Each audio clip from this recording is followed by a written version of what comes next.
السلام علیکم ورحمۃ اللہ وبرکاتہ۔ الحمد للہ وحدہ والصلاة والسلام علی من لا نبی بعدہ، اما بعد۔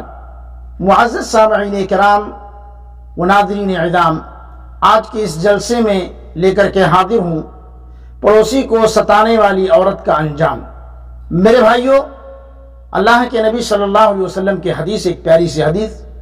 ایک شخص اللہ کے نبی صلی اللہ علیہ وسلم کے پاس آئے اور کہا، اے اللہ کے رسول صلی اللہ علیہ وسلم، فلاں عورت کے تعلق سے مشہور ہے کہ وہ بہت زیادہ نوافل پڑھتی ہے، نمازیں ادا کرتی ہے، صدقہ و خیرات ادا کرتی ہے اور بہت زیادہ روزے رکھتی ہے، لیکن اس کے اندر ایک خامی ہے، وہ یہ ہے کہ اس کی زبان سے اس کا پڑوسی محفوظ نہیں۔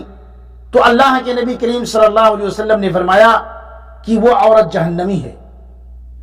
اور ایک عورت کے تعلق سے آپ صلی اللہ علیہ وسلم نے فرمایا کہ ایک دوسری عورت وہ ہے، نہ وہ زیادہ نفل ادا کرتی ہے، نہ وہ زیادہ صدقہ خیرات کرتی ہے اور نہ ہی بکثرت روزے رکھتی ہے، لیکن اس عورت کے اندر ایک خوبی یہ ہے کہ وہ اپنے پڑوسی کو تکلیف نہیں دیتی۔ تو اللہ کے نبی صلی اللہ علیہ وسلم نے فرمایا کہ وہ جنتی ہے۔ مسند احمد کی روایت ہے میرے بھائیوں، وہ شخص خوش نصیب ہے۔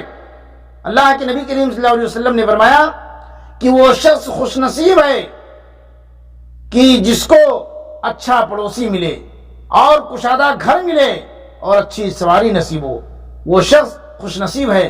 اللہ رب العالمین سے دعا ہے کہ اللہ رب العالمین ہم تمام لوگوں کو اچھا پڑوسی ملے اور پڑوسیوں کے ساتھ اچھے برتاؤ اور اچھا معاملات کرنے کی توفیق عطا فرمائے۔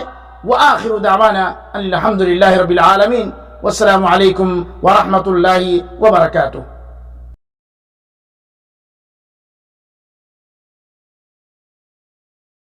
دینی خطبات و دینی تقاریر اور اسلامی معلومات کے لیے ہمارے سوشل نیٹ ورک شیخ رفیع اللہ علیوی کو فالو کرنا نہ بھولیں اور اپنے دوست احباب کے ساتھ بھی ضرور شیئر کیجیے۔